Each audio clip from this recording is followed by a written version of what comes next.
muito bom dia a todos e todas. Em nome do Câncer CVC, eu gostaria de dar as boas-vindas ao webinar Pandemia e Contratos de Infraestrutura, da renegociação ao litígio. Eu cumprimento e agradeço a generosidade dos palestrantes que nos brindarão com seus conhecimentos hoje e também cumprimento a todos que nos acompanham nessa manhã. Bom, há mais de 40 dias, acompanhamos de casa os desenvolvimentos da pandemia da Covid-19 e os efeitos devastadores que tem causado na sociedade. A situação atual nos traz uma gama enorme de desafios das mais diversas ordens. E com o Câncer CVC não foi diferente. Hoje, nesses longos dias de isolamento social, nossa equipe vem trabalhando de forma 100% remota e com muito sucesso. Mas não foi um processo fácil. Requereu muitos esforços conjuntos, tanto da secretaria quanto da direção do centro de arbitragem e de todos os colaboradores. Esse esforço é atribuído às pessoas, o esforço conjunto das pessoas. E 2 resoluções administrativas foram implementadas nesse período, visando a organização interna e também a dar segurança aos árbitros, mediadores, advogados, partes, em relação à condução eletrônica dos mais de 300 casos em andamento que nós temos e também possibilitando a entrada de novos casos. Nesse período já foram mais de 10 arbitragens e algumas mediações que se iniciaram. Mesmo diante da dificuldade, o Câncer CVC se manteve firme no compromisso com a excelência dos serviços prestados na administração de ADRs e, sobretudo, preservando a saúde, a segurança e a integridade da comunidade como um todo. Então, fica aqui minha breve e singela homenagem a todos os colaboradores do Câncer CVC pelo belíssimo trabalho e incansável frente aos desafios impostos pela pandemia. Vale também destacar as ações institucionais de cunho social que vêm sendo promovidas pelo Centro, marcadas pela generosidade da nossa presidente, doutora Eleonora Coelho. Eu aproveito a oportunidade para dividir com vocês, me permitam compartilhar a tela, os dados bancários de uma iniciativa social muito bonita, que já tem uma atuação sólida há alguns anos, conhecida no centro de São Paulo, mas que também tem atividade em outros 2 estados, que é o Serviço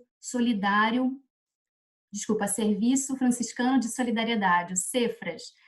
A organização que atua já há bastante tempo, como eu disse, lançou agora um plano de enfrentamento ao novo coronavírus. Então, eles estão expandindo a ação de solidariedade também para a periferia. Então, quem puder ajudar, nós pedimos que, como medida de retribuição à gentileza dos palestrantes que vão dividir seus conhecimentos conosco hoje, que façam uma doação de qualquer valor, que certamente será muito importante.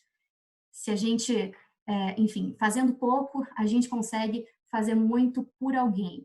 Voltando aqui para o nosso webinar, todos sabemos que a situação que vivemos, essa difícil situação, redefinirá as relações, gerará dificuldades aos negócios, impactará contratos e certamente ensejará em novos conflitos, né? Então, o webinar de hoje se propõe a contextualizar e discutir os impactos da pandemia nos contratos de infraestrutura, envolvendo a participação da administração pública, e com isso eu passo a apresentar o nosso time de especialistas que vão nos brindar com seus conhecimentos nessa manhã. Na ordem das suas respectivas apresentações, Dr. José Nantala, advogado especializado em contencioso empresarial e direito internacional, integrante do escritório Peixoto e Cury Advogados, doutorando e mestre em Direito Internacional pela Universidade de São Paulo, pós-graduado em Estudos Europeus pelo Centro de Estudos Europeus da Universidade de Coimbra e membro fundador do GEBRICS, da USP. A doutora Cristina Mastrobono, Fellow do Chartered Institute of Arbitrators e ex-procuradora-geral adjunta do Estado de São Paulo, possui LLM pela Universidade de Chicago e é advogada especializada em contratos de infraestrutura, prestando consultoria estratégica e atuando como árbitra. O Dr. André Luiz Monteiro, of Counsel em Queen Emanuel Urquhart & Sullivan LLP, Visiting Scholar na School of International Arbitration da Queen Mary University, Universidade de Londres, Junior Academic Visitor na Universidade de Oxford e doutor e mestre em Direito Processual Civil na Pontifícia Universidade Católica de São Paulo. E, por fim, doutora Priscila Cunha do Nascimento, procuradora-geral junto à Agência Nacional de Transportes, mestre em Direito pelo Instituto Brasiliense de Direito Público e especialista em Administração Pública pela Fundação Getúlio Vargas. Bom, sem mais delongas, me desculpando por ter me demorado, eu passo a palavra para o Dr. José Nantalo.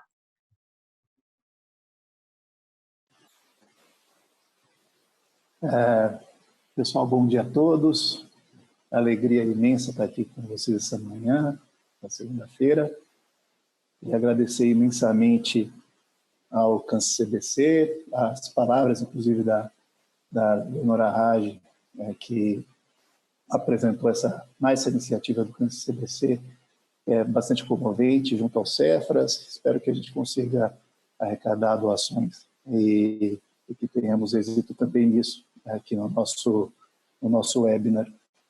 Cumprimento também meus colegas, o André, a Cristina e a Priscila, por estarem aqui. Estou ansioso por ouvi-los. Eu vou compartilhar com vocês agora, pessoal, a minha apresentação e vamos seguir aqui.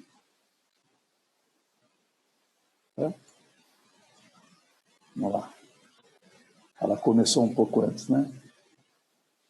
Bom, quando a gente organizou o webinar, ficou para mim falar um pouco, fazer uma fala um pouco mais introdutória, né? E acabei trazendo a discussão para a parte da boa-fé, que é o meu tema, é uma das partes importantes da minha pesquisa de doutorado, né?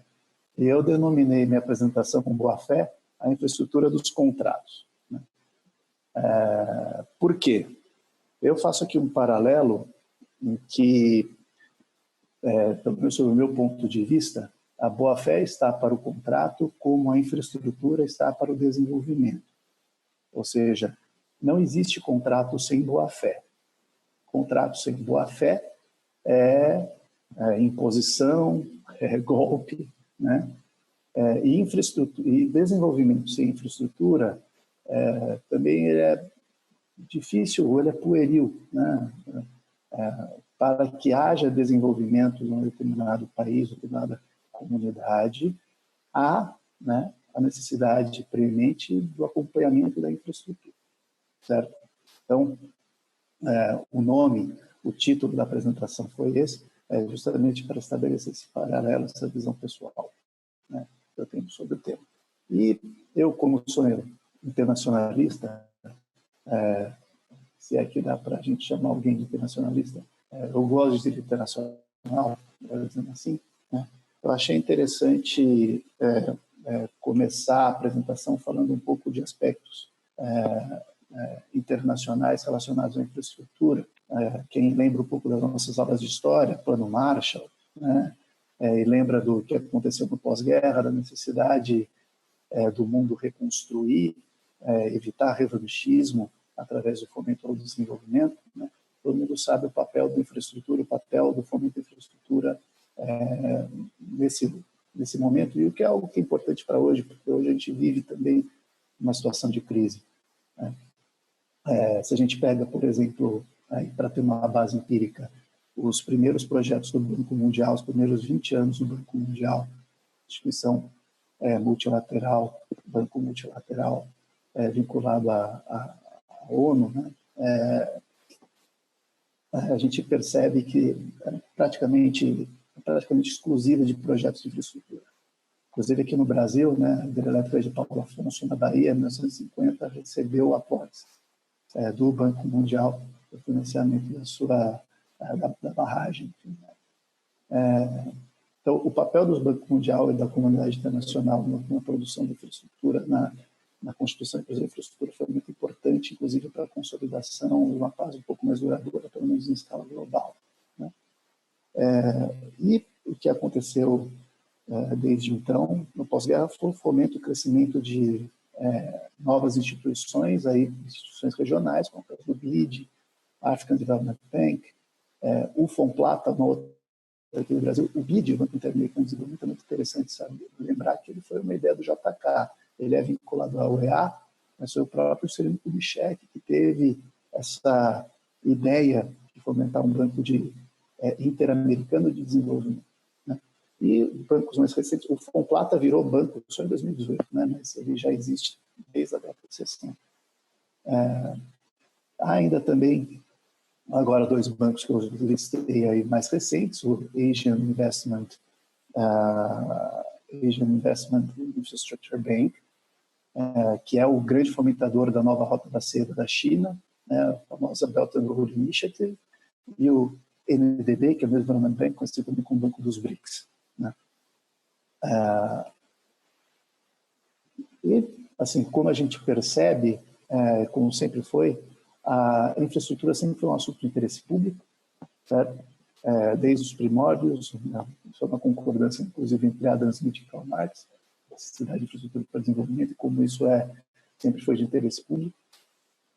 E tanto foi de interesse público e governamental que os bancos nacionais de desenvolvimento e os planos de desenvolvimento que falavam efetivamente em desenvolvimento de boa-fé, né, traziam consigo grandes planos de infraestrutura, né? É por isso também que a atração de investimento pelos países na época da reabertura econômica, a partir da década de 80, teve a ideia de trazer investimento para o fomento de atividades, para o fomento de infraestrutura dos países, justamente porque sabiam que sem infraestrutura adequada não haveria desenvolvimento. Quem fez isso com sucesso, né, acabou colhendo frutos muito bons no futuro. A gente vê o caso da China, Coreia do Sul, do próprio Japão, depois do desastre da Segunda Guerra, né? O que a gente sabe, então, é que com a atração do investimento começa a ter a maior participação dos particulares em projetos de infraestrutura.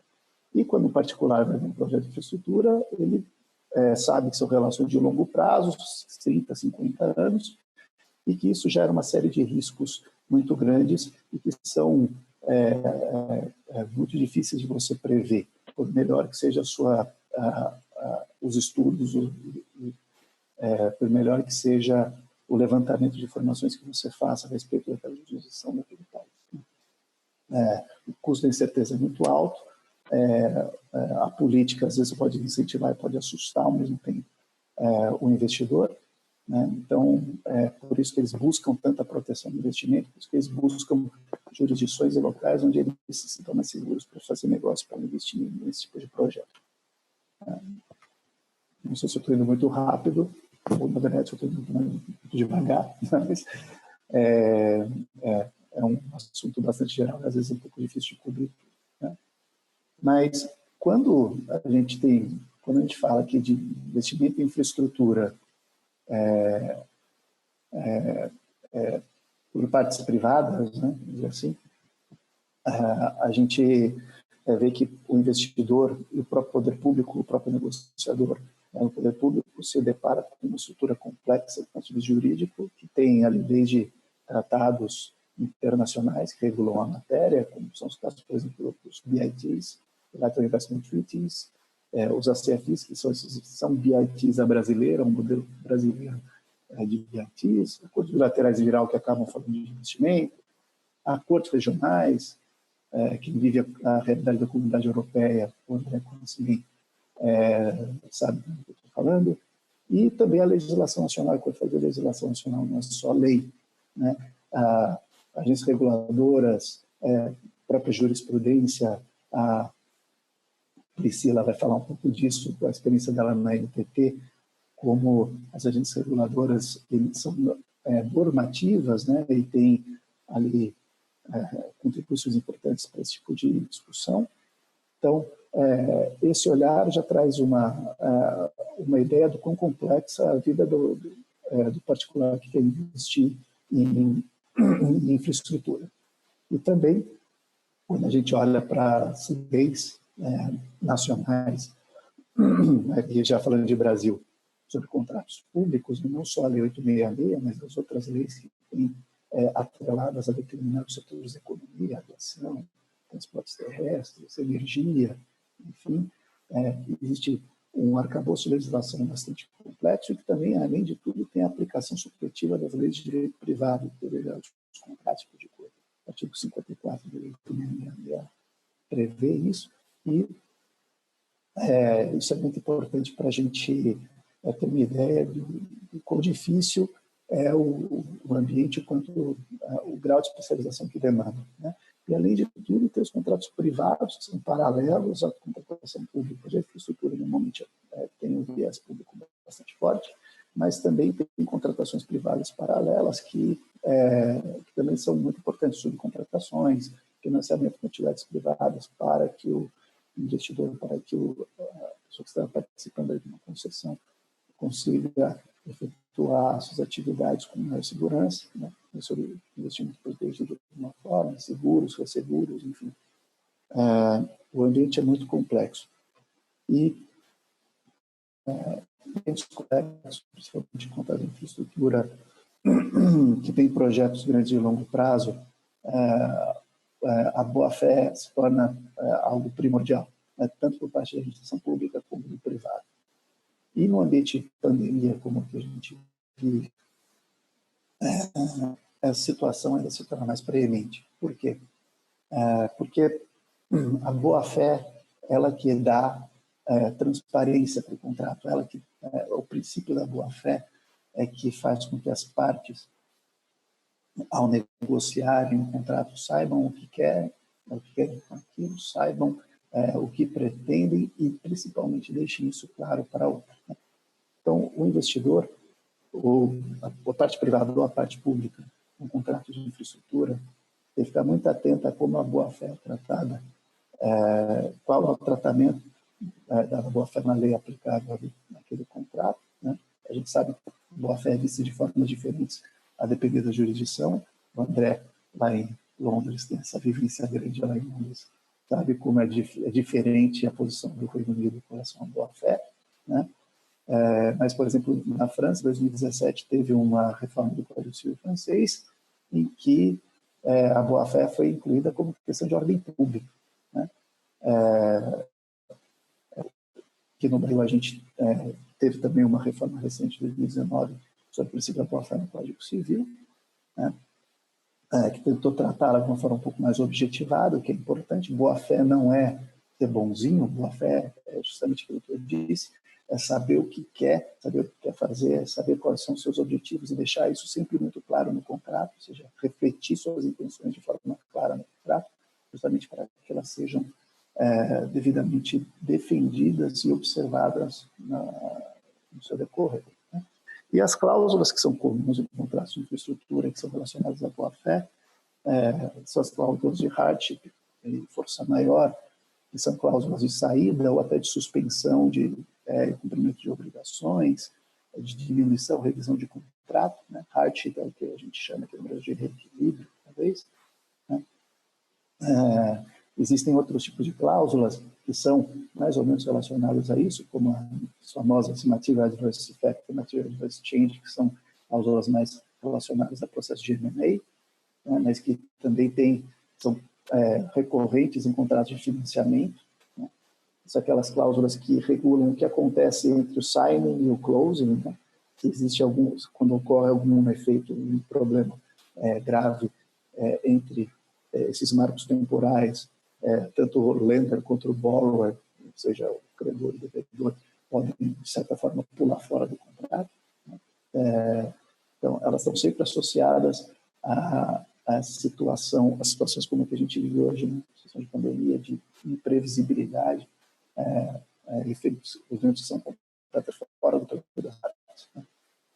A cláusula de take or pay, cláusulas que estabelecem volumes mínimos, oscilação de preço de tarifa, por exemplo, na infraestrutura que tem propriedade, tem os contratos de ferrovia, que tem ali as tarifas que são cobradas de uma companhia para outra, quando uma vai usar o trilho que a outra tem de concessão.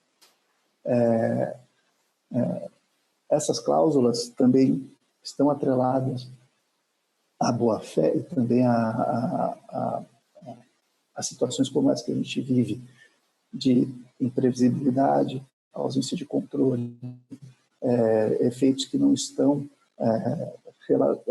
sob o controle das partes mesmo, né? Que acontecem por um problema absolutamente lamentável e que não tinha como ser evitado, né? E numa situação como essa, a observância da boa-fé é muito importante, porque se você não dá um aviso devido, se você não compartilha com a outra parte, você poder, ou particular, não compartilha com a outra parte dificuldades, se você não demonstra quais são as suas dificuldades, isso desde o começo, você pode inclusive perder o seu direito, você pode inclusive não ter fundamento para exigir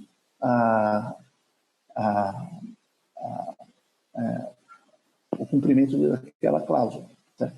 Então, é muito importante que as partes saibam os efeitos da pandemia nos seus negócios e também saibam comunicar isso. Né? No contrato público, a gente vai ver depois, daqui a pouco, com mais propriedade, inclusive pela Cristina, pela com o André, qual é onde que toca, né, o ponto o que é importante, enfim, é que quando se vai comunicar os efeitos da pandemia, teve no seu contrato, no projeto que você tem junto com a administração pública, quase todos os contratos têm cláusula de reequilíbrio, quase todos os contratos, pelo menos os que eu conheço, têm esse tipo de cláusula, mas eles demandam uma série de obrigações paralelas que o particular precisa tomar cuidado na hora de exercê-las. Certo? E isso vai ao encontro, inclusive, do que a legislação internacional, os princípios internacionais relacionados à boa-fé estabelecem. O princípio do Universal fala justamente isso. Quando ele tem uma vinculação bastante forte entre força maior e boa-fé, porque não adianta nada você ter um evento que caracterize força maior, porque ele é imprevisível, porque ele é fora do seu controle, e você não comunica isso, se você não comunica isso da forma correta, isso está no artigo 7.1.7 do princípio do Universal. Então, é muito importante a observância disso. Tá? Então, aqui só para falar um pouquinho só de litígio, já estou finalizando. O que é interessante, o que é importante é que nesse ambiente que a gente está hoje, levar a discussão para o litígio talvez não seja o melhor caminho. As negociações, isso tem sido repisado em quase todos os webinars que a gente participa. Né? Boa-fé nas negociações levada ao extremo, né? Ou seja, comunicar com transparência as dificuldades vai levar, assim, uma possibilidade de reequilíbrio no Brasil ainda mais.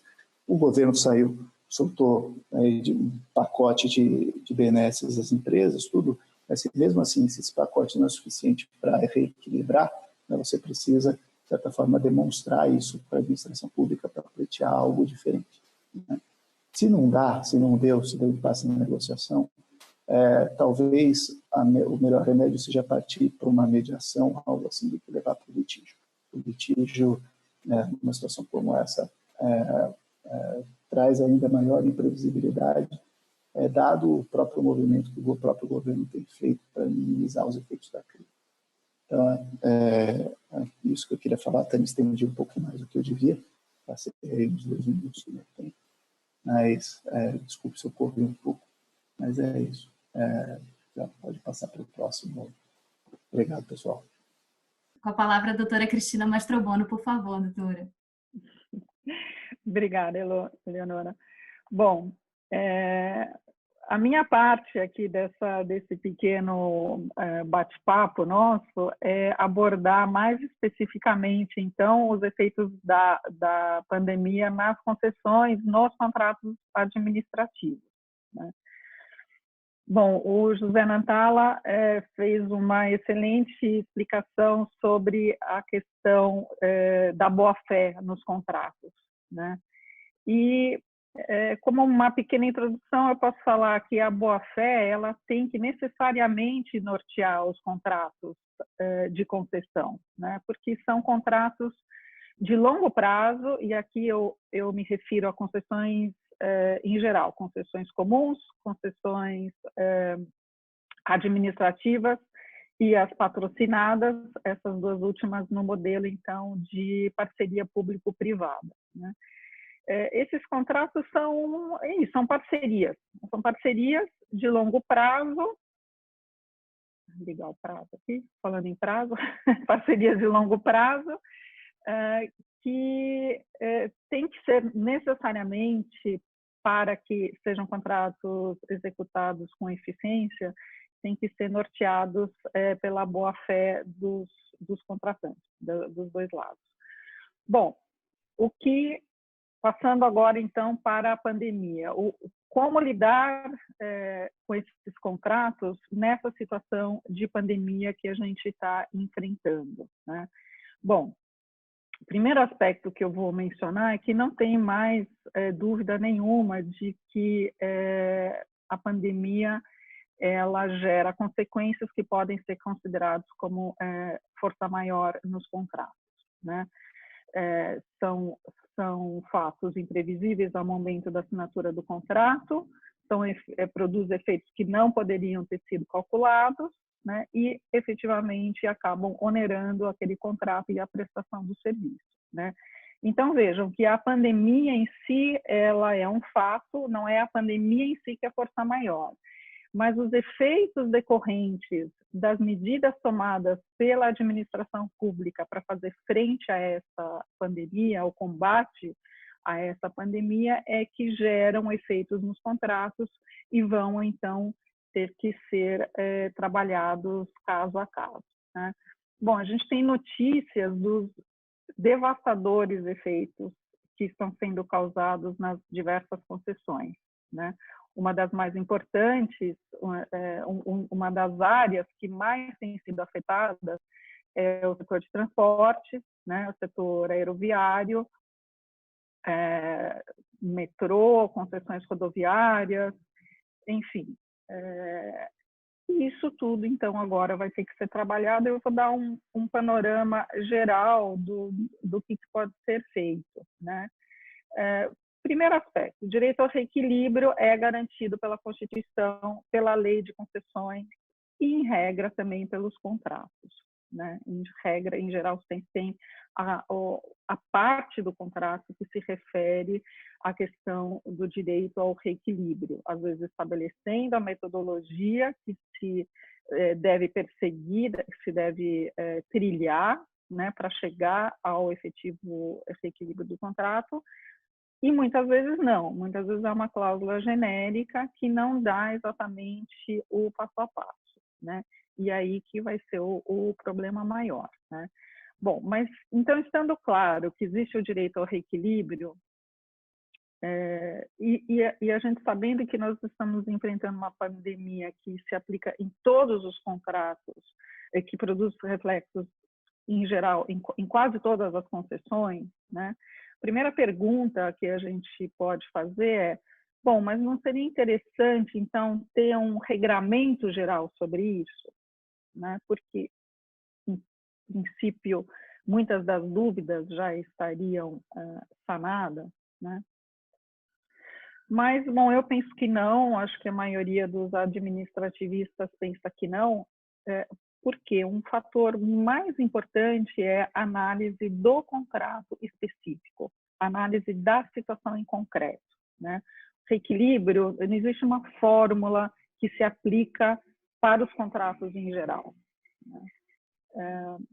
A primeira tentativa de regulação a nível nacional, e na verdade aqui estou até usando o vocabulário errado, não é uma tentativa de regulamentação, mas houve já a Lei Geral 13.979, de fevereiro de 2020, que traçou orientações gerais para o enfrentamento dessa situação de emergência enfrentada tanto pela administração federal quanto pelos estados e municípios também, né? E essa lei, ela traça não é uma orientação geral já específica para ser aplicada em cada contrato, mas ela traça enfim, uma orientação permitindo já que sejam aplicadas restrições excepcionais e temporárias a rodovias, portos e aeroportos, sempre fazendo referência à necessidade de ato específico e com a articulação prévia com o poder concedente. O que significa essa articulação prévia? Significa que já há um reconhecimento de que cada contrato e cada nível de contratação é uma, né? Ou seja, não poderia a União impor medidas a concessões rodoviárias estaduais, por exemplo, né? Bom, a partir dessa autorização de regulamentação geral, algumas medidas passam a ser tomadas. Acredito que a Priscila talvez vá abordar isso melhor, mas uma que eu faço referência a uma regulamentação já traçada no âmbito da ANAC, né, com medidas para a aviação civil, onde já foram autorizadas algumas medidas de alívio ao caixa das concessionárias de aeroportos, né? Que é a autorização de que as outorgas dos últimos aeroportos concedidos, algumas das outorgas que vencem durante o ano de 2020, que elas sejam pagas até dezembro desse ano, né? Então, isso já é uma medida prévia de mitigação dos riscos que estão sendo enfrentados, né? Foi bem interessante essa medida da ANAC, né? Bom, mas passando rapidamente, o que acontece nos contratos em curso, né? Bom, a primeira regra é que não existe regra, né? Há necessidade de uma análise individualizada de cada contrato considerando o tratamento regulatório, o que a agência que regula aquele contrato, ou o poder público que regula aquele contrato, quais são as regras existentes a respeito de requisitos de contrato. Já tem ali uma resolução, uma portaria que disciplina esse procedimento que visa a um pleito de reequilíbrio, né? É necessário olhar, o contrato tem mecanismos para fazer frente a essa situação? Necessidade de olhar, antes de mais nada, a matriz de riscos do contrato, né? O que diz aquele contrato específico em relação aos efeitos que estão consequências negativas no contrato, né? Então, aqui a gente até vai entrar numa situação, muitas vezes, de que de efeitos que estão sendo causados, mas que não entram no conceito geral de força maior. Por exemplo, risco cambial. Existem contratos que, embora tenham a cláusula de força maior, elas estipulam que o risco cambial daquele contrato é assumido pelo contratado, né? Então, é uma situação que poderia ser, né, a variação cambial gravíssima, né, ou muito forte que a gente está sofrendo agora, ela não vai ser caracterizada como força maior, ela não vai ensejar o reequilíbrio naqueles contratos cujo risco cambial tenha sido assumido pelo contratado, né? Então, essas são situações específicas que precisam ser olhadas quanto aquele contrato, quanto a matriz de risco daquele contrato foi detalhada, quanto ela foi específica para algumas situações, né? Bom, se nessa situação, por exemplo, que eu falei da variação cambial, pode haver discussão, se aquilo se o poder público pode, não obstante a situação do contrato, assumir ou não o prefeito de prosseguimento do contrato, é um outro tema e a gente teria que estar discutindo com mais tempo, né? Bom, passada essa análise específica, eu acredito que a situação que a gente está enfrentando, até eivado, assim, tendo como premissa a boa-fé das partes, é necessário que o contratado, que o concessionário, apresente um plano para o poder público específico, para o poder concedente, e um plano de recuperação, de sugestões de reequilíbrio, um plano factível, né? Considerando todas as variáveis daquele contrato, né? Em regra, o reequilíbrio de um contrato, ele vai ser buscado pela prorrogação do prazo do contrato. Isso é quase que uma regra geral, assim, né?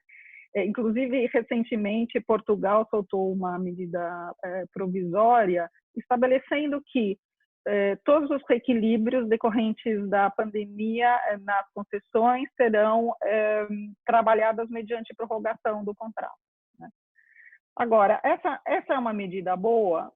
Eu, pessoalmente, acredito que não, porque eu acredito que a análise de cada contrato ela pode trazer sugestões muito mais eficientes para os dois lados, tanto para o contratado, ou para a concessionária, quanto também para o poder público, né? Por quê? Porque nem sempre a prorrogação do contrato vai dar uma resposta necessária para a própria sobrevivência daquele contrato, né? Existe problema de fluxo de caixa, muitas concessionárias já vêm aí de um histórico de dificuldades financeiras, né? Então, nesse momento, talvez a prorrogação não será necessária. Então, há uma série de instrumentos que podem ser mexidos ali, como a ANAC fez em relação ao valor das outorgas, né? Existe a possibilidade de remanejamento de investimentos que a concessionária tem assumido, até exclusão de investimentos, mexer com receitas acessórias, né? Mexer com o valor da tarifa, né? E aí, até uma observação, a decisão quanto ao tipo de medida que será aplicada em cada contrato para buscar o reequilíbrio, é uma decisão que tem um forte componente político também, né? Por exemplo, uma concessão rodoviária, né, que precisa urgentemente ser reequilibrada, né? Tem uma decisão política. Quem vai bancar esse reequilíbrio? O usuário daquela estrada, né, o consumidor, aquele que passa naquela estrada, ou o contribuinte em geral, que muitas vezes sequer passa por aquela estrada, né? E é isso que implica um aporte urgente de recursos públicos a uma concessão, sem nenhuma contrapartida. Ela implica nessa decisão política de que o cidadão em geral, o contribuinte em geral, arque com o reequilíbrio daquela concessão específica, né?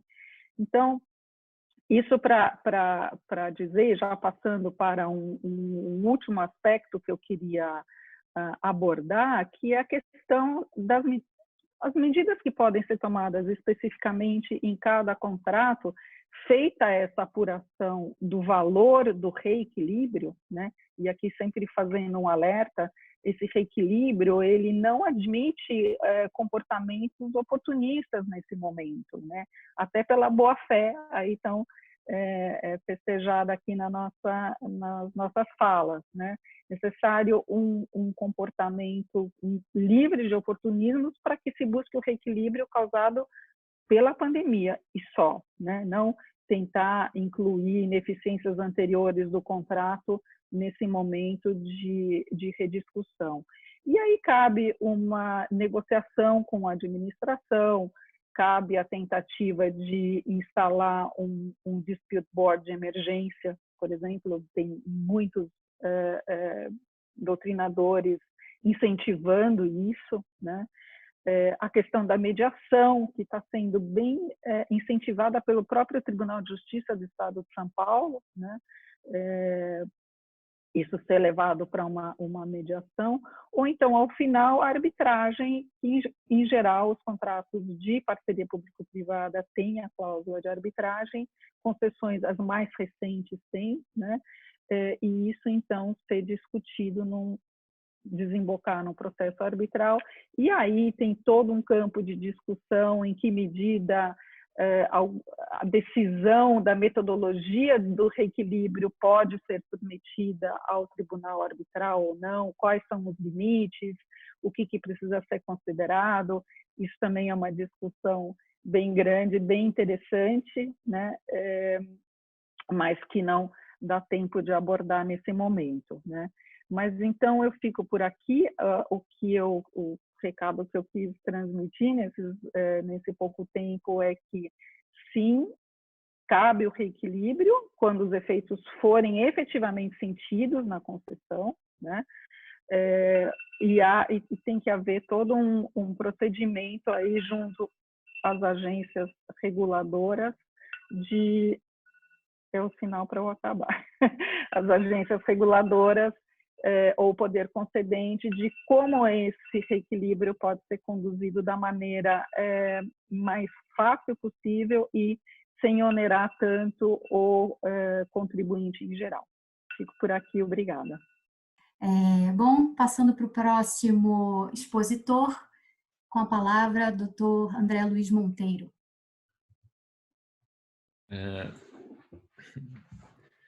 Olá, bom dia, pessoal aí no Brasil. Aqui em Londres já é boa tarde.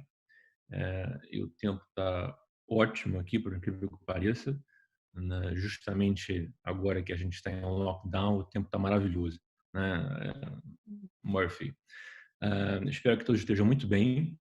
É um período de dificuldade, mas espero que vocês estejam assistindo e estejam bem, a família de vocês estejam bem também.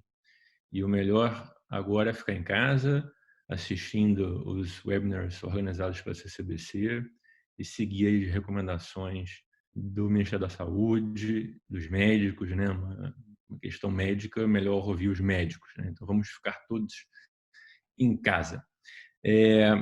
Queria fazer um agradecimento primeiro ao Nantala, que foi quem teve essa ideia de organizar esse webinar, e também a Cristina e a Priscila por terem aceitado fazer parte desse papo com a gente. Um outro agradecimento à CCBC, a pessoa da Leonora que está aí com a gente hoje, não só por esse webinar, como pelos outros que têm organizado, e mais do que isso, pela preocupação de sempre incluir uma instituição a receber recursos de quem está assistindo. Então, o pessoal que chegou mais tarde no webinar, depois a CCBC vai mandar aí o link com o vídeo inteiro, e no início a Leonora dá os dados da instituição que dessa vez está sendo beneficiada. Então, vale a pena dar uma olhadinha e todo mundo que puder contribuir. Um último agradecimento também para o pessoal do TI, né, que mais do que nunca tem trabalhado bastante nesse tempo de pandemia. São os médicos, né, o pessoal da área médica, o pessoal da área de informática, que tem trabalhado bastante e permitido que a gente continue trabalhando, pelo menos parte, né, a gente quem pode trabalhar de casa. Então, um registro especial também para o povo do TI, o pessoal do TI. Bom, o tema da minha exposição é sobre arbitrabilidade nos conflitos que vão surgir em contratos de infraestrutura e contratos administrativos em geral, em razão da pandemia, né? Nós ouvimos o Nantala muito bem falar sobre a importância da boa-fé nesses contratos, ouvimos a Cris levantar várias questões complexas de como solucionar esses aspectos, né? A Priscila, que vai falar depois de mim, também vai trazer mais questões que podem surgir em decorrência da pandemia e que caminhos a gente pode adotar para requebrar o contrato e para, no fundo, atender o interesse público. E é ótimo que se tudo isso a gente conseguir alcançar consensualmente, né? Ou seja, as próprias partes negociando, ou mediação, como a Cris mencionou. Mas pode ser que isso não aconteça, né? Pode ser que isso não aconteça, pode ser que algumas dessas situações acabem se transformando em arbitragens. E aí vai surgir alguns debates aí sobre o que é arbitragem e o que não é arbitrável nesses contratos, né? Então, eu separei aqui 3 grupos de questões que eu acho que a gente vai enfrentar nos próximos meses em razão dos efeitos que a pandemia causa nos contratos de infraestrutura com o Estado e contratos administrativos em geral. Tá? Primeiro, o grupo de questões são repercussões econômicas, né?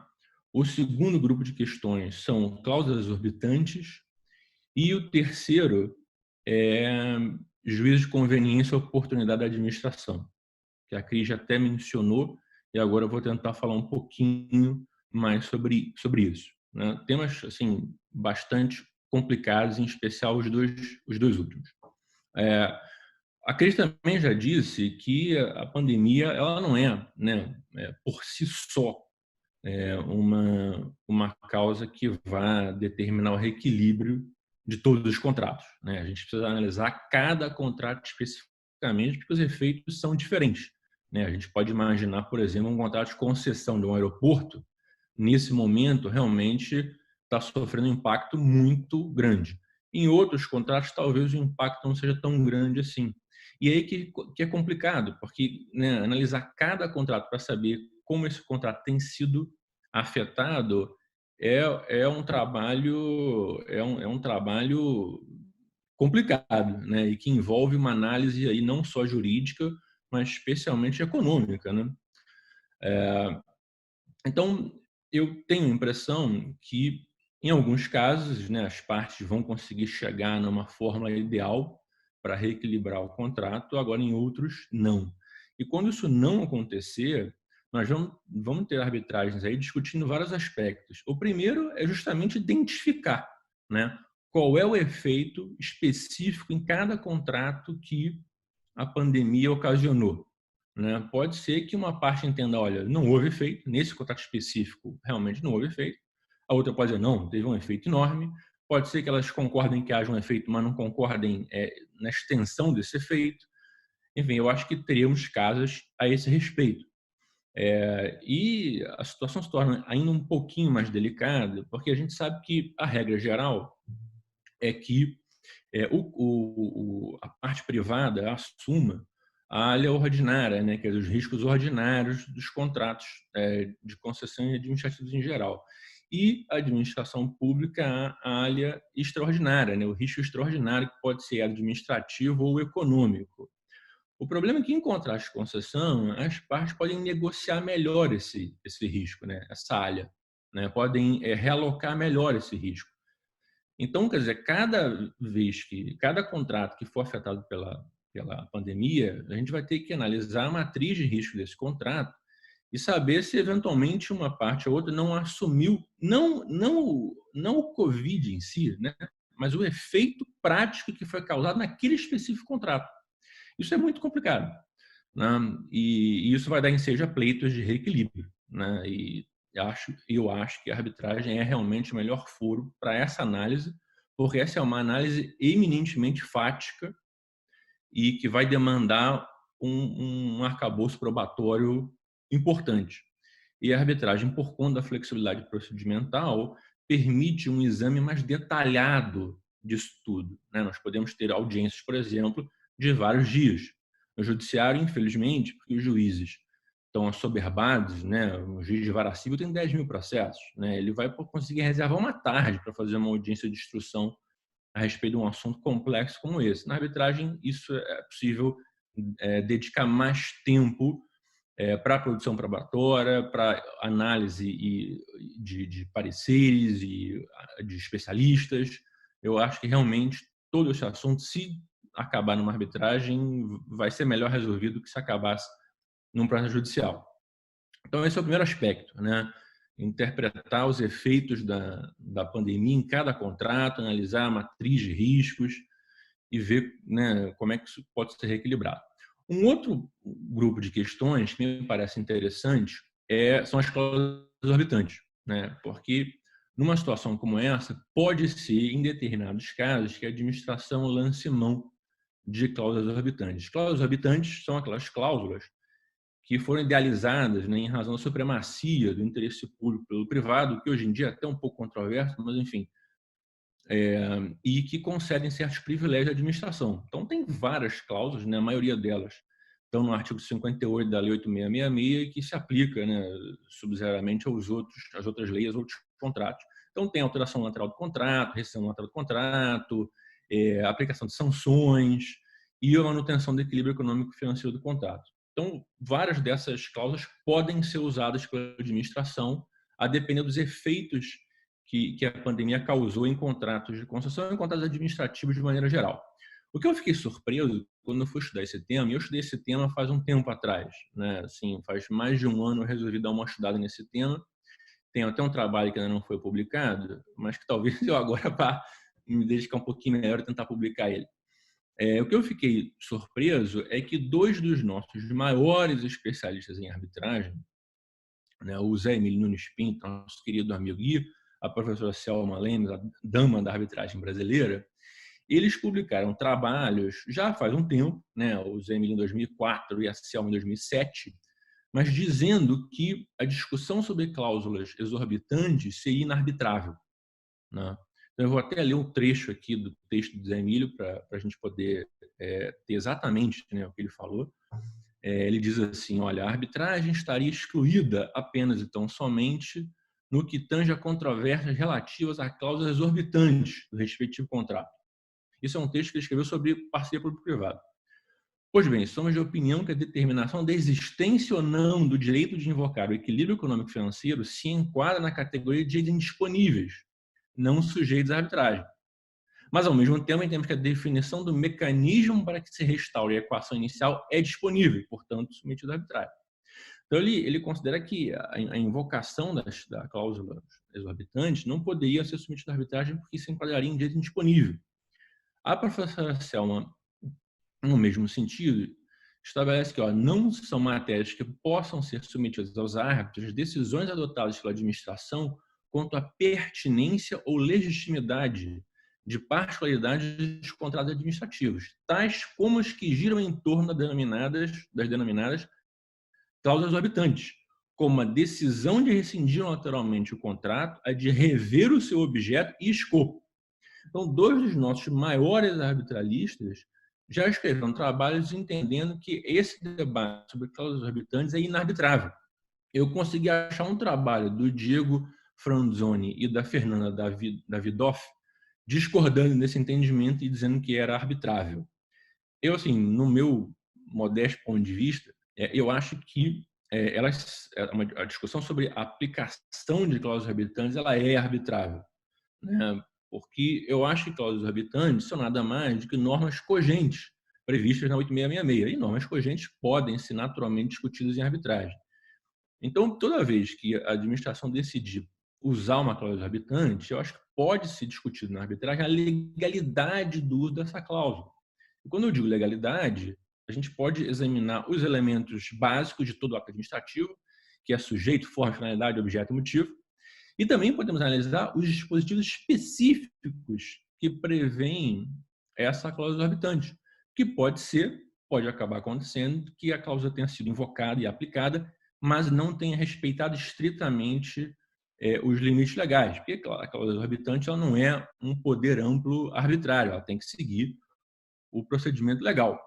Então, só para dar um exemplo, o artigo 66 da Lei 8666 estabelece que alterações em casos de obra fiquem limitadas a 25%. A alteração no lateral do contrato em caso de obra ficam limitadas a 25% do valor inicial. Então, pode haver uma discussão, né? Se, puxa, mas foi menor do que 25%, foi maior que 25%. Assim, esse debate, me parece, pode ser, sim, submetido à arbitragem, não haveria problema nenhum.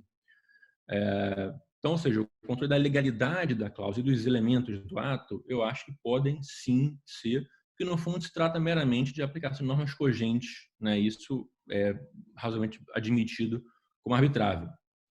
E o último ponto, e aí é um ponto mais delicado, me parece que é a conveniência e oportunidade da administração pública. vão acontecer muitos casos em que a administração, usando de conveniência e oportunidade, vai decidir por uma coisa ou por outra para resolver muitos dos problemas que vão surgir, que vão surgir por conta da pandemia, né? E aí, bom, então vou dar um exemplo aqui. Quem me deu esse exemplo, na verdade, foi a Priscila, e ela vai explorar muitos outros exemplos na apresentação dela. Vocês aguardem um minuto, mais 5 minutinhos para a apresentação dela. Ela que me deu esse exemplo. Ela falou: olha, você imagina que tenha acontecido, né? Enfim, o contrato foi impactado severamente pela pandemia, e a administração está pensando no que fazer. Se ela diminui o valor da outorga, a Cris também mencionou, né, um exemplo parecido. Se ela diminui o valor da outorga, se ela aumenta a tarifa ou se ela aumenta o prazo da concessão. Então, a administração tem essas opções. Claro que se chegar a um acordo com o particular, maravilhoso, excelente, vamos em frente. Mas pode ser que esse acordo não seja alcançado e a administração tem que decidir, né? Decidir pelo quê? Qual deles? Qual dessas opções a administração vai decidir? Bom, eu espero que baseado em estudos, tudo é o que normalmente acontece, mas, no fundo, a opção por uma coisa ou por outra é juízo de conveniência e oportunidade, né? Alimentado por uma questão política, como a Cris já mencionou. Mas, enfim, é juízo de conveniência e oportunidade. E aí o ponto é, será que o particular poderia dizer, olha, peraí, puxa, o contrato foi alterado aqui, eu não sei, para aumentar o prazo de concessão, mas eu não queria, eu queria aumentar a tarifa. Será que esse tipo de discussão pode ser submetido à arbitragem? E aí eu acho que se aplica, de maneira geral, o mesmo que se aplica nos processos judiciais. Quer dizer, nós temos esse juízo de conveniência e oportunidade da administração, que é um juízo inscindível, pelo menos de acordo com a doutrina tradicional, né, que vem lá de Miguel Saber Fagundes, né, repetida no Brasil tradicionalmente, né? O conveniência e oportunidade não é inscindível, não pode ser objeto de controle nem judicial e muito menos arbitral. Há doutrinas mais modernas dizendo que pode se aplicar o princípio da proporcionalidade e aí sim permitir o controle de conveniência e oportunidade dos atos da administração. É um debate teórico, eu realmente não vou, né, tomar parte nesse debate, nem tenho tempo e muito menos conhecimento para tomar parte nesse debate. Mas aí a minha reflexão é outra. A minha reflexão em relação à arbitragem é o seguinte: será que esse debate sobre sindicabilidade, né, de atos administrativos em relação especificamente de conveniência e oportunidade é um debate de arbitrabilidade ou é um debate de mérito, né? Quer dizer, esse pedido, né, de alterar, por exemplo, uma decisão da administração, como eu disse, de aumentar o prazo de concessão e tal, esse pedido ele não é possível na arbitragem ou ele é possível, mas as chances de êxito são pequenas, porque não é um ato sindicável? Eu tenho a impressão que não é uma questão de arbitrabilidade, mas é uma questão de mérito, de julgar procedente ou improcedente o pedido, porque o mérito do ato é insindicável ou sindicável se a gente for adotar aquelas teorias mais modernas aplicando a proporcionalidade. Eu tenho a impressão que a questão fica melhor parada desse jeito. Agora, nunca vi ninguém falando sobre isso, né? Vários livros sobre arbitragem e administração já foram publicados e eu nunca vi esse assunto. E então recomendo aí para quem se interessa pelo tema que de repente dedique um tempinho para publicar algum artigo ou alguma opinião a esse respeito, que eu acho que vai enriquecer bastante o nosso debate, tá? Eu não vou tomar mais o tempo de vocês, estou com 16 minutos, passei um minuto além do tempo. Queria só mais uma vez agradecer a CCBC, ao Nantala e a Cris, a Leonora e a Priscila por estarem aí com a gente. Agradecer a participação também de quem está ouvindo e passar para a Leonora passar para a Priscila. Eu acho que é isso, né? Obrigado. Obrigada, André. Foi muito bem. Por gentileza, Priscila, a palavra está com você. Acho que o seu microfone está mutado, Priscila. Bom dia, estão me ouvindo agora? Obrigada. Obrigada, Leonora. Gostaria de agradecer à CAN-CBC pela organização desse evento, todos os webinars, para discutir esses temas tão importantes durante a pandemia. Agradecer a doutora Cristina pelo convite, a André e a doutora Nantala também por compartilhar esse painel comigo. Deixa eu primeiro observação que eu queria deixar registrado, né, já que não foi feito no início, é que a minha fala é minha opinião pessoal, né, não é opinião legal das instituições ao qual eu pertenço, nem a Advocacia Geral da União, nem da Agência Nacional de Transportes Terrestres. Esse é outro ajustezinho. A Leonora, quando falou transporte, a gente tem no âmbito federal 3 agências de transporte, uma para transporte terrestre, outra para aquaviário e outra para aeroviário, né? ANAC, ANTAC e a NTT. Então, no caso, eu tenho vínculo institucional com a NTT. Então, feito essas breves observações, eu tinha pensado, né, organizado a minha fala, mas depois da fala dos 3 colegas que sempre se reportaram a algo que eu deveria falar, eu fiquei na saia justa de ter que comentar algo que não estava previsto inicialmente, né? O que eu tinha, e até para não ficar repetitivo, principalmente com a fala da doutora Cristina, do André, com a Natala, primeiro explorar o parecer 261 de 2020, né, que foi emitido pela consultoria jurídica junto ao Ministério da Infraestrutura, e ele traz alguns dos aspectos que foram abordados pela Cristina, e uma segunda parte eu estaria dedicando aos desafios, né, da administração pública nesse processo de revisão, né, quais as cautelas e quais os requisitos que, do meu ponto de vista, deveriam estar preenchidos para que essa negociação se dê num ambiente adequado, digamos assim. Então, com relação ao parecer, um primeiro ponto que eu gostaria de também deixar claro, nós vimos muitas notícias na semana passada, semana retrasada, falando que a Advocacia Geral da União reconheceu, né, o direito ao reequilíbrio. E o primeiro ponto é um parecer de um órgão que integra a Advocacia Geral da União, mas não é o posicionamento geral da Advocacia Geral da União, né? Só seria um posicionamento geral se tivesse sido emitido pelo Advogado Geral da União, o que não foi. Então, a sua aplicação é limitada ao Ministério da Infraestrutura, né? Também não se aplica às agências que são vinculadas ao Ministério, dada a independência das agências. Cada agência tem um jurídico próprio que também emite as suas opiniões, né? Assessora as autoridades daquela agência. Então, eu não tenho conhecimento de nenhuma agência de transporte que tenha emitido um parecer semelhante, porque provavelmente não teve consulta semelhante.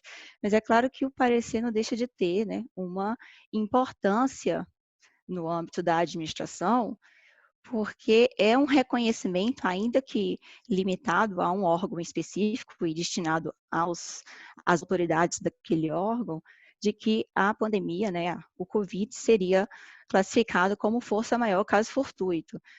Muitas das crises que o país enfrenta, a administração pública com os concessionários, há uma falta de consenso sobre se aquela crise ou não se configuraria força maior caso fortuito. Em geral, crises rotineiras, a administração tende a considerar aquilo como na lista ordinária, ou na área ordinária, né? Até porque são eventos que, dado o contexto político e econômico do nosso país, não são de todo imprevisível.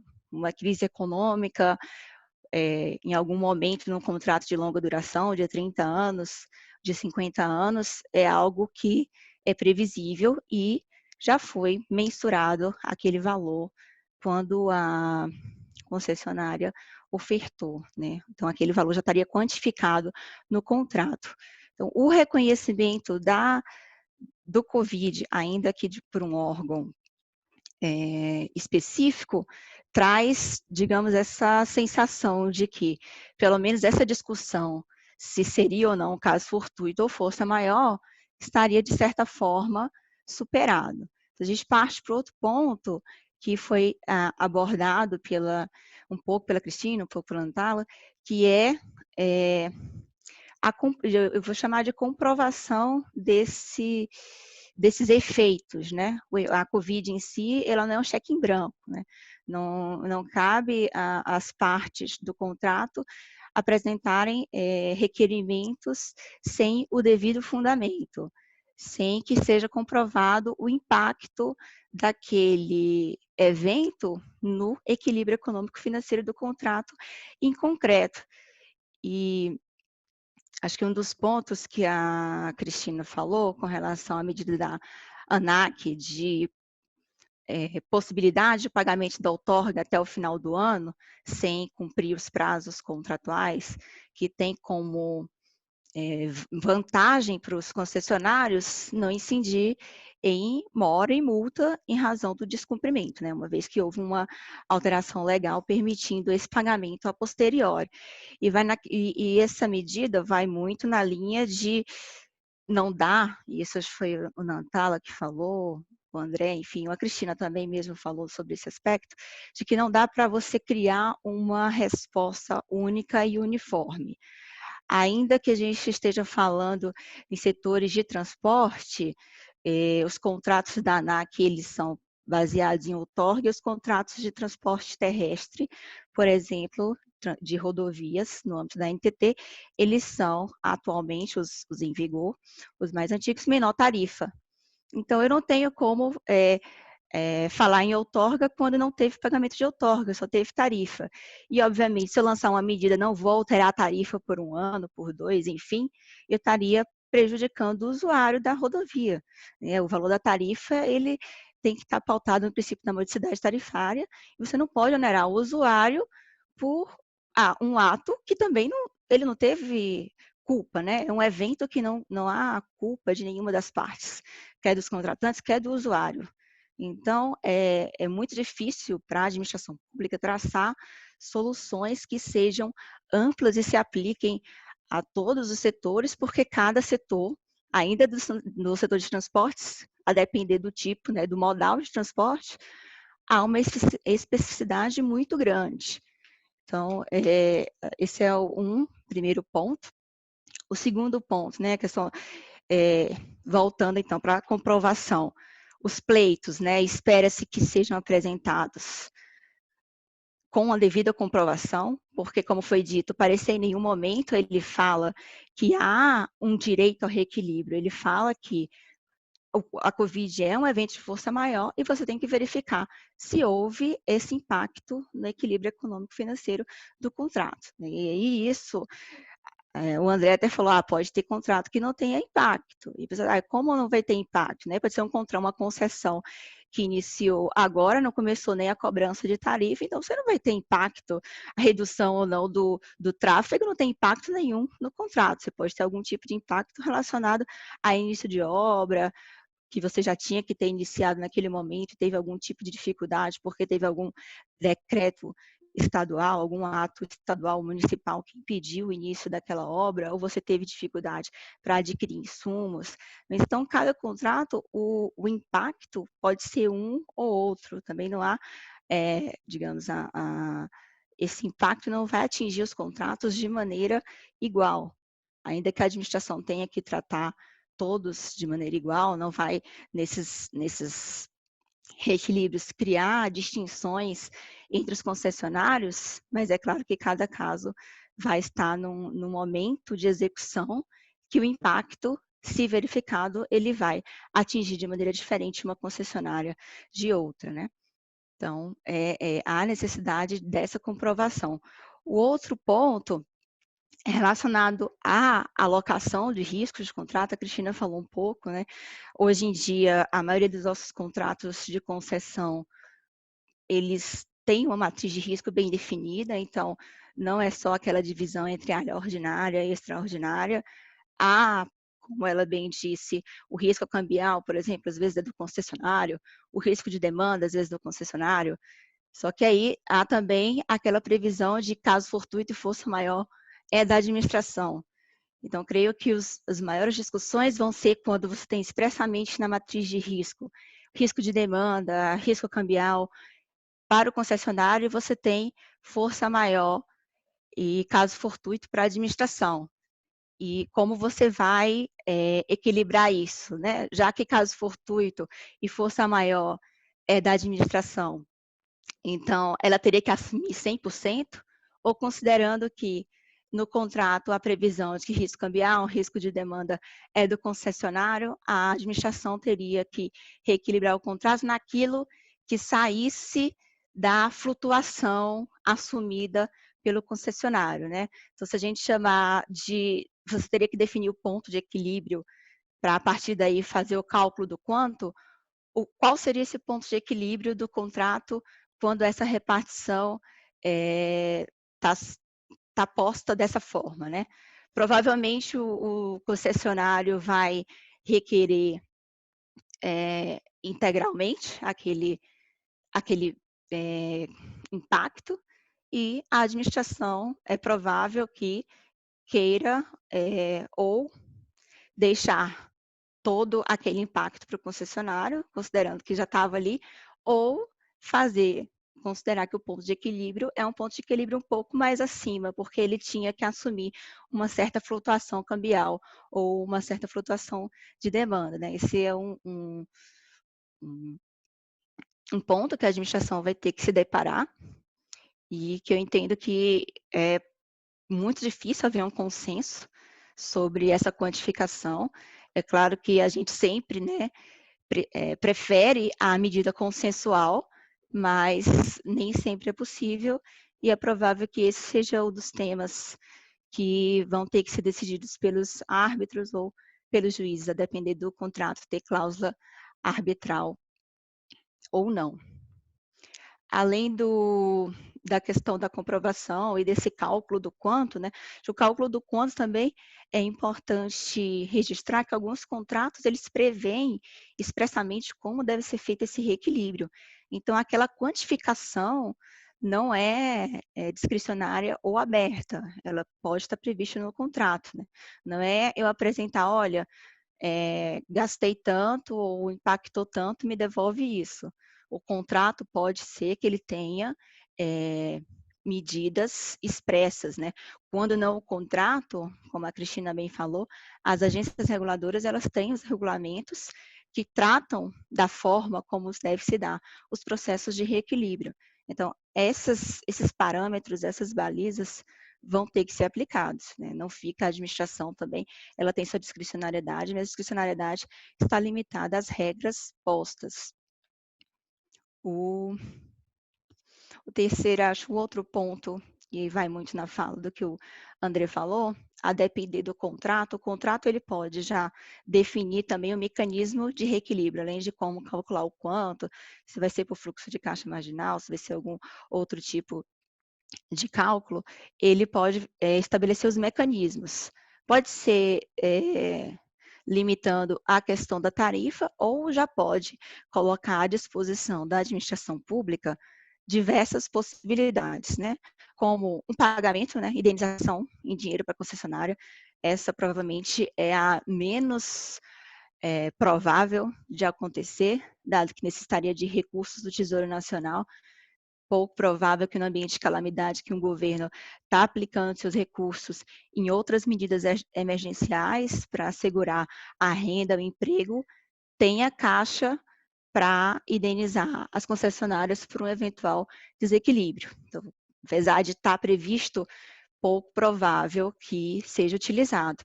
E vai a questão, é discricionário a escolha, mas obviamente a escolha tem que estar fundamentada, né? Os atos da administração têm que estar fundamentados no processo de revisão. O outro é a redução do valor de outorga, que também impacta nos cofres públicos, porque aquele valor já estava previsto para ingressar.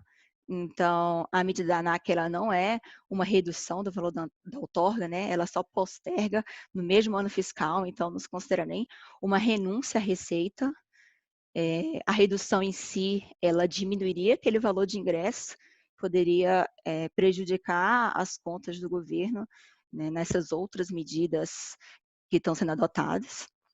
A extensão do contrato, e a extensão do contrato vai depender, talvez seja aquela que não tenha um impacto para o usuário, porque não vai ter aumento da tarifa, não tem um impacto para o tesouro, porque não vou ter uma redução de receita, mas pode ser que não haja interesse da administração ou do próprio concessionário e estender. Às vezes é um contrato que já está no final, falta 1 ou 2 anos para o seu término, a administração já está estudando a nova concessão e postergar aquele contrato por mais 1 ou 2 anos, ou sei lá quantos anos seriam suficientes, dado a comprovação, para reequilibrar o contrato, não seria, talvez, de interesse da administração.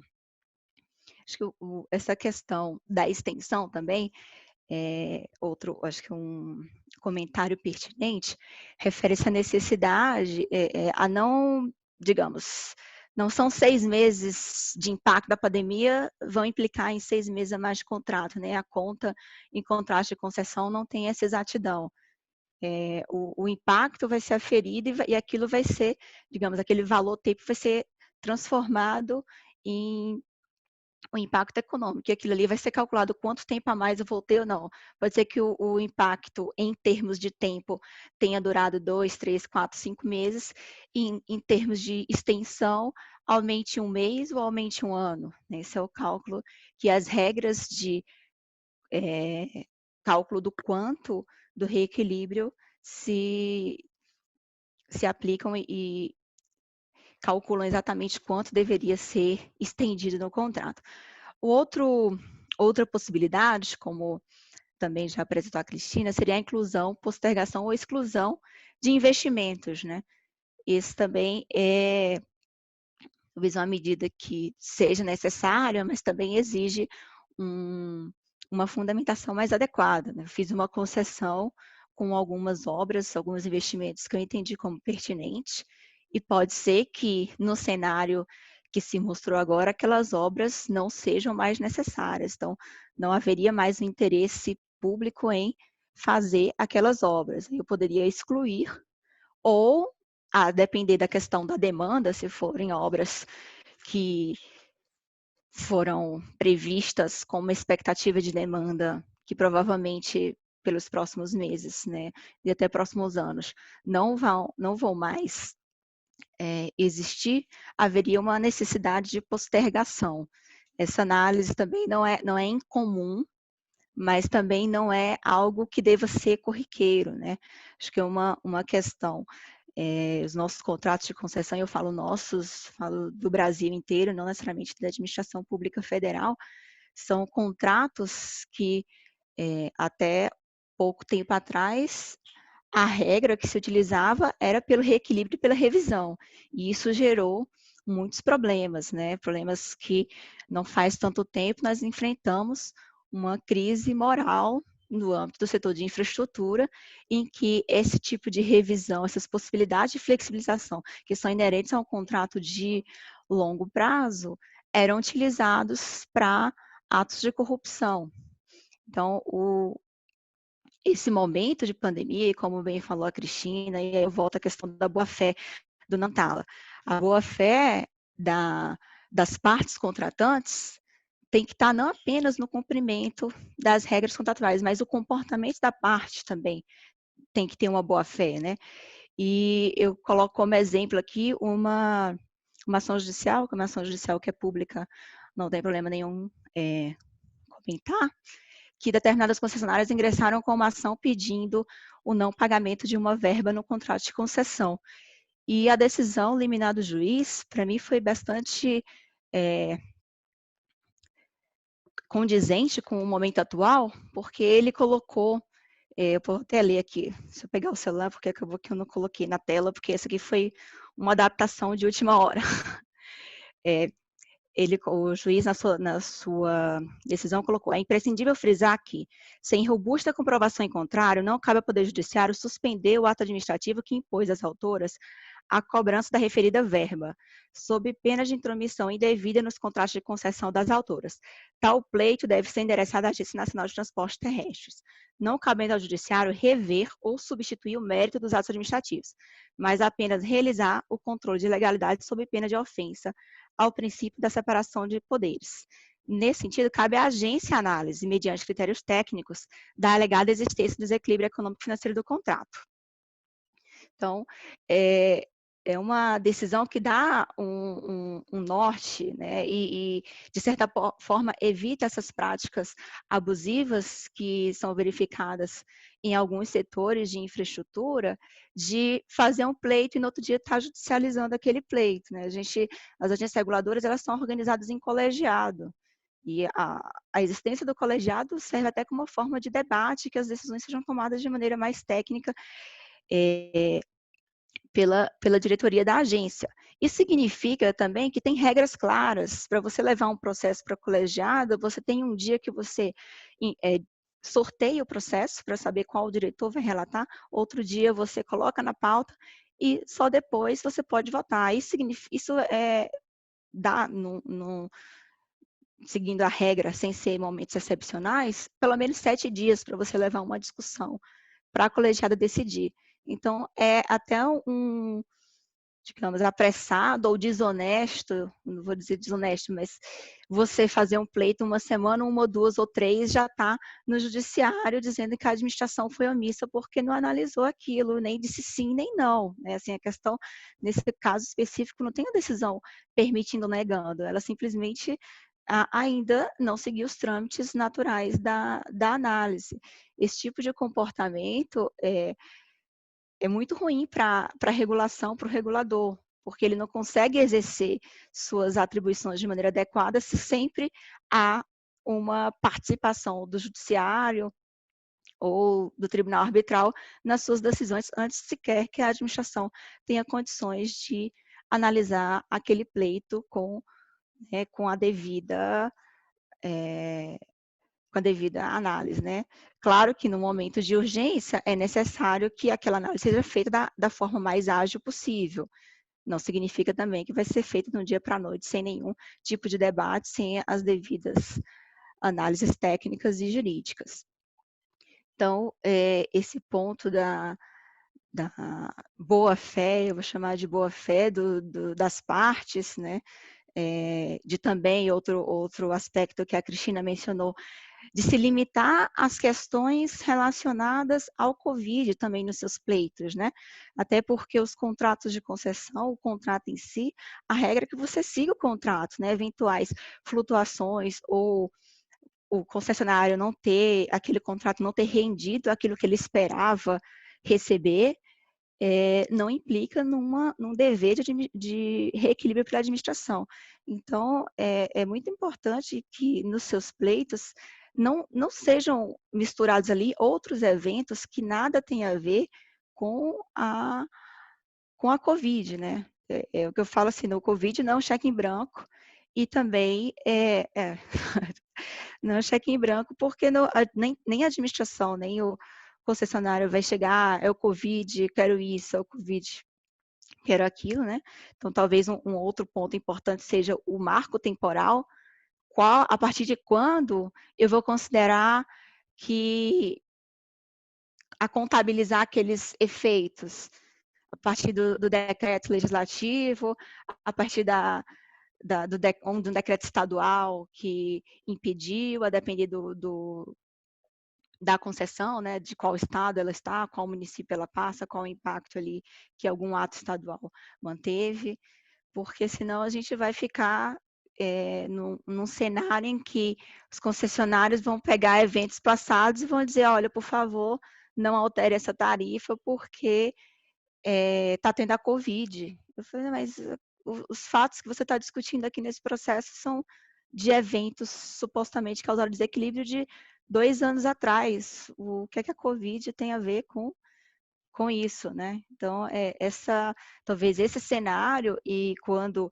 se ouve muito em apagão das canetas, em atuação ou substituição do regulador pelo TCU, é muito pautado nesse cenário em que o setor vive de uma crise moral, de ausência de boa-fé de algumas partes nesse processo de negociação. Creio, então, que eu já indo para o final, que eu já falei até demais, do ponto de vista, né, da administração, do gestor, do poder público, talvez as maiores os maiores desafios sejam como enfrentar ou como fazer um processo de negociação em que as partes efetivamente colaborem para o resultado, né?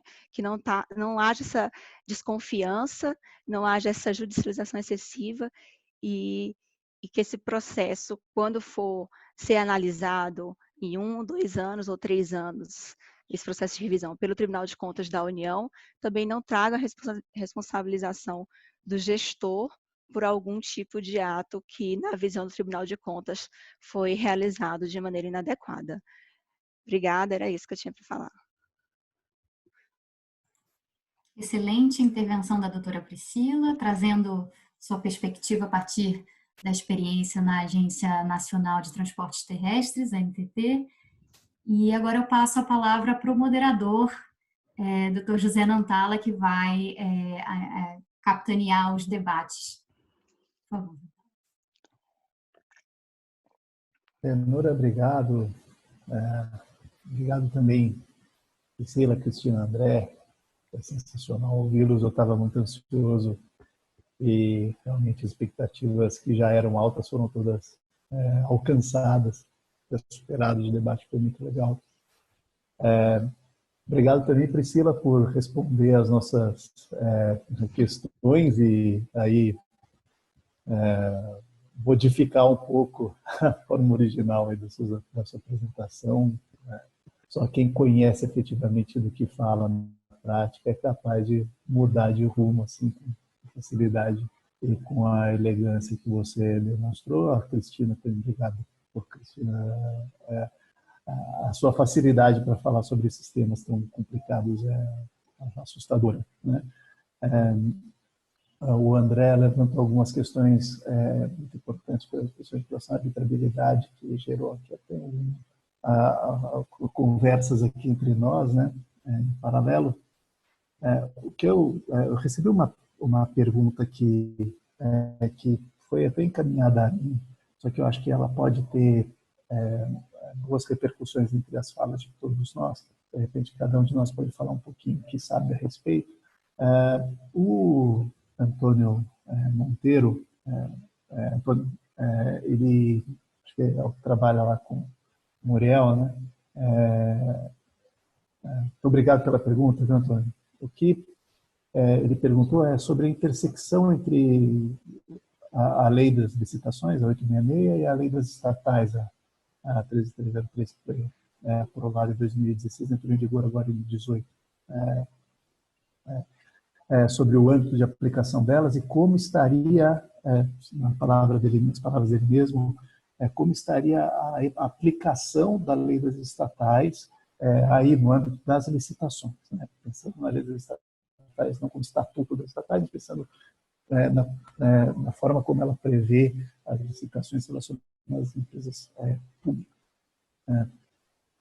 Eu tenho muito pouca experiência com a lei das estatais, tenho pouquíssima experiência com isso, até por isso que eu resolvi partilhar a sua pergunta com os outros panelistas. Eu acho que, de repente, a própria Cristina e a Priscila têm um pouco mais de base empírica, inclusive, para apresentar para a gente. O que vocês entendem da aplicação da lei das estatais nessa realidade que a gente vive, trazendo um pouco a discussão para o Covid, para questões de força maior, contratos envolvendo empresas públicas, como que é a visão de vocês sobre a intersecção da lei geral de licitações e a lei das estatais no ponto de licitação e no ponto de força maior?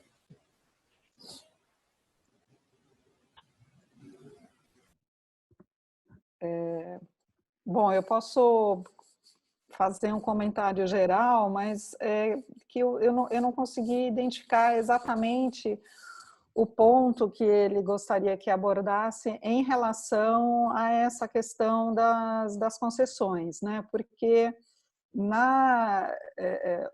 o direito que regula as concessões, ele não considera a lei das estatais, né? A lei das estatais tem um regime próprio de licitação, algumas coisas que batem com a 8666, outras não, né? O que deve ser observado é o regime exposto na lei das estatais, né? Na 13.303, né? Agora, eu não consegui identificar aqui no debate que a gente está tendo como se aplicaria a lei das estatais, né? Até como eu mencionei no começo, os contratos administrativos, seja pela 8666, seja pela lei das estatais, eles também têm os reflexos, né? Agora,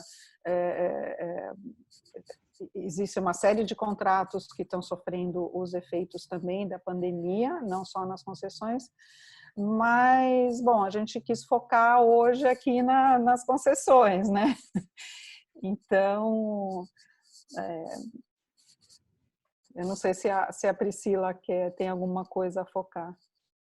Eu vou só fazer um comentário, assim, que apesar da gente trabalhar, né, a Cristina também trabalhou na administração pública, se aposentou faz pouco tempo, mas eu nunca trabalhei com estatal, né? Assim, eu acho que talvez a pergunta não ficou também muito clara para mim, se era com relação às contratações das empresas das estatais, o regime jurídico deles, mas como a gente está falando de concessões, não é muito o regime que se aplica, né? A gente aplica mais a 8987 e a 8666 vai como subsidiária ali. E na lei das estatais seriam mais as contratações da administração, das estatais. Então, não sei, assim, também não tenho nem expertise no tema, porque nunca assessorei juridicamente estatal, nunca fiz um processo de compra de uma estatal, e também creio que no âmbito das concessões não tem muita aplicação. Se depois o interessado quiser reformular a pergunta e eventualmente a gente encaminha a resposta por e-mail.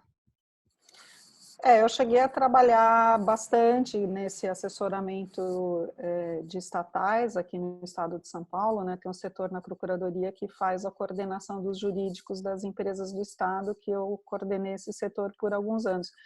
Mas, especificamente, ela não se aplica às concessões, né?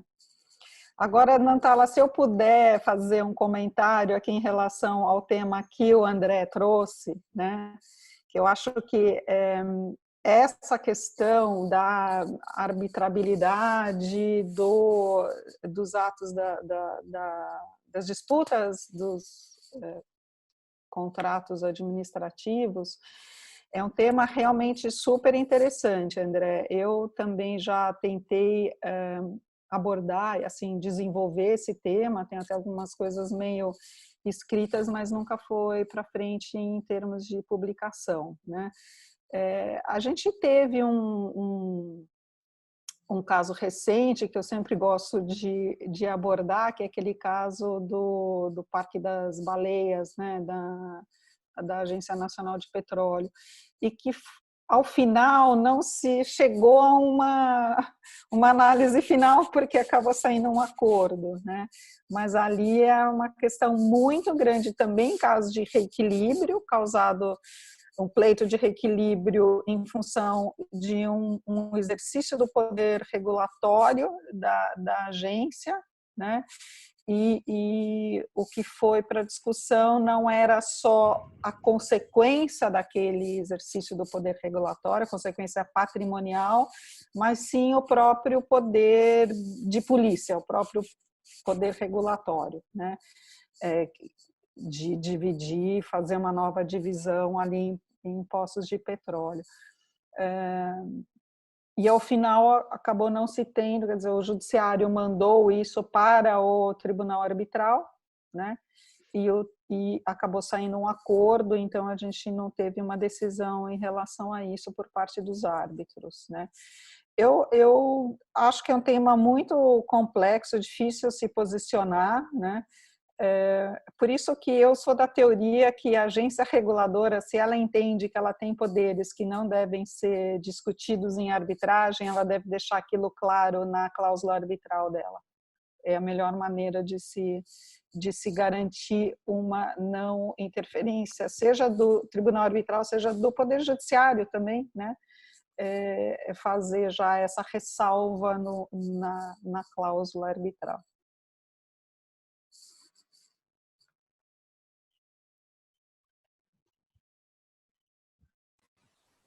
Acho que dá tempo para a gente fazer só mais uma pergunta. Chegou aqui da Sofia Monteiro. A família Monteiro está em peso aqui, né? Tem Antônio Monteiro, André Luiz Monteiro, Sofia Monteiro. Chamei todo mundo para ver, pô. Que legal.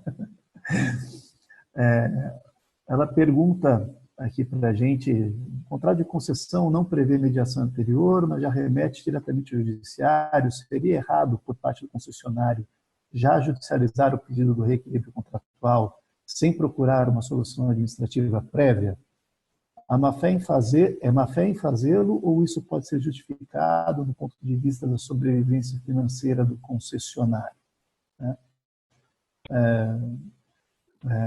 Eu não acho que seja má-fé ir para o judiciário direto, isso falando da minha parte, mas eu acho que não esgotar os procedimentos administrativos, não esgotar a instância administrativa, não tentar a negociação antes, pode ser uma perda de tempo. Você para o judiciário logo de cara. Talvez pedir uma liminar, né, por conta de alguma necessidade urgente, né, mas o caminho natural é tentar, né, a via administrativa antes. Não sei o que vocês acham disso.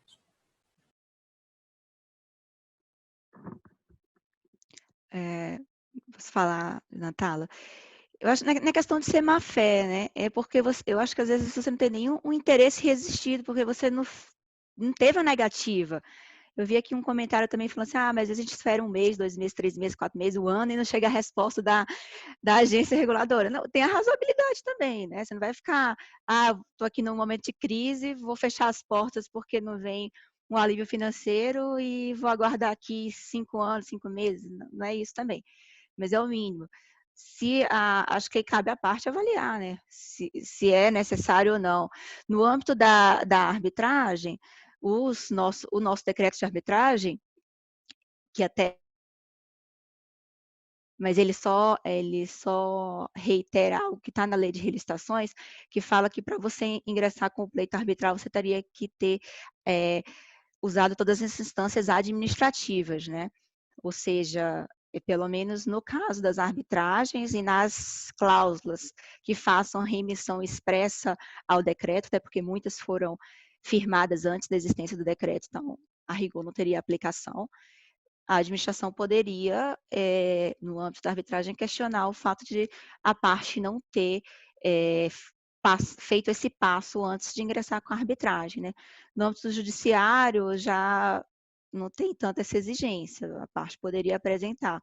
Fica difícil para a administração fazer a defesa de algo, pode ser até, a depender do assunto, se ela concordar, se a administração concordar, poderia ser feito um acordo ali, né? Mas não é uma má-fé, não vejo como uma má-fé você buscar o judiciário, né? É um direito da parte, né, do cidadão buscar o judiciário.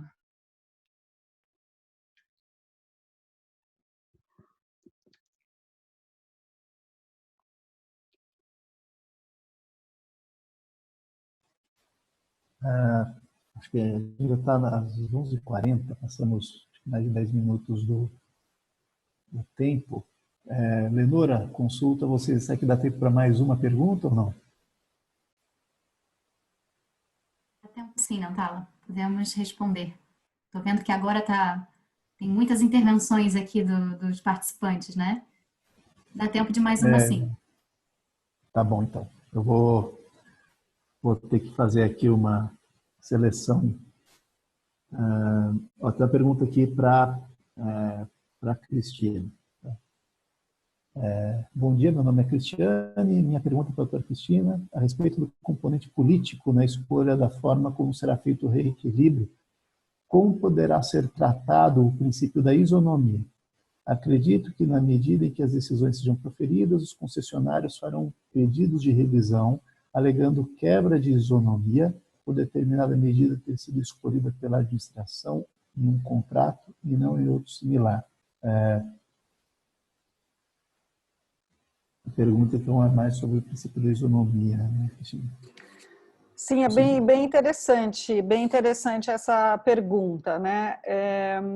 O que eu acho é que, assim, a gente não é nem o 8 nem 80, né? Eu acho que não cabe um regramento geral,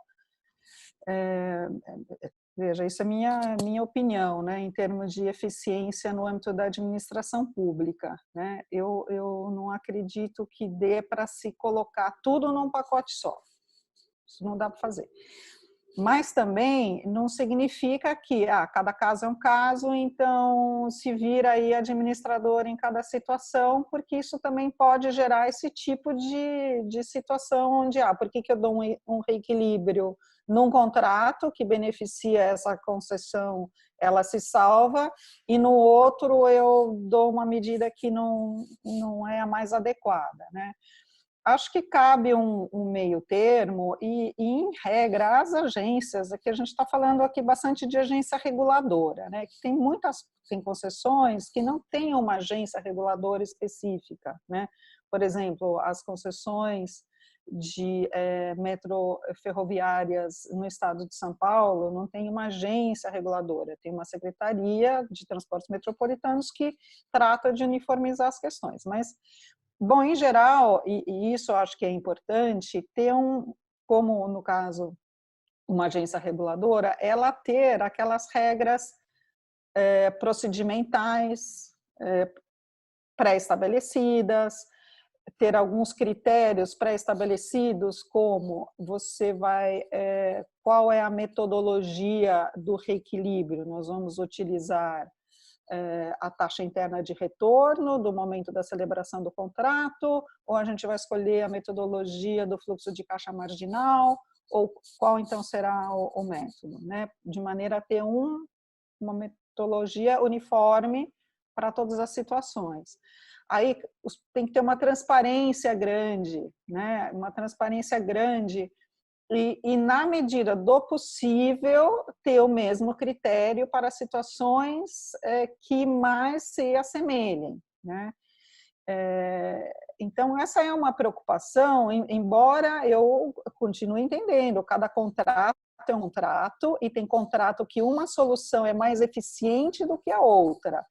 Então, aí a gente vai ter que ter uma preocupação muito grande do administrador, até para não acontecer o que a Priscila comentou, né, do risco de daqui a alguns anos ter uma caça às bruxas aos administradores que tomaram determinadas medidas, que essas decisões sejam devidamente fundamentadas, motivadas, com uma transparência para, né, transparência desde o atendimento às concessionárias, às reuniões que estão acontecendo, até o resultado que se aplica a um e não se aplica a outro. Então, acho que essa preocupação é muito válida, ela é muito importante, e acredito que com essas medidas de motivação, transparência, justificativas, o risco de ter decisões que violem o princípio da isonomia e que violem a impessoalidade, que esse risco ele é evitado ou, no mínimo, muito fortemente mitigado. Se a administração pública acaba ferindo a isonomia por qualquer motivo, ou se a parte entende que teve a isonomia ferida, ela pode se valer do judiciário ou da arbitragem, enfim, para tentar restabelecer alguma coisa. Bom, acho que, felizmente, não dá mais tempo da gente discutir. Tem muitas questões interessantes aqui enviadas pelo pessoal. A gente tenta, pelo menos, responder para vocês por e-mail, pessoal. Obrigado, agradeço muito a presença de todos, agradeço muito a participação também da nossa plateia virtual. E mais uma vez, por fim, aqui agradecer a CBC mais uma vez. A Priscila, Cristiana, foi sensacional.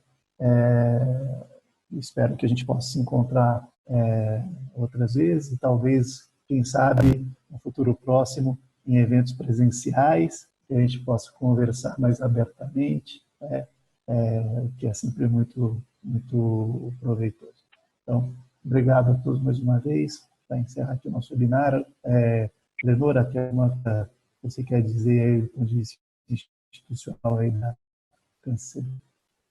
disse tudo, Nankala. Eu só tenho a agradecer às brilhantes exposições dos nossos convidados, também a todos que nos acompanharam até agora, e dizer que o evento, o webinar foi gravado e será disponibilizado um link muito em breve no canal do YouTube da CCBC.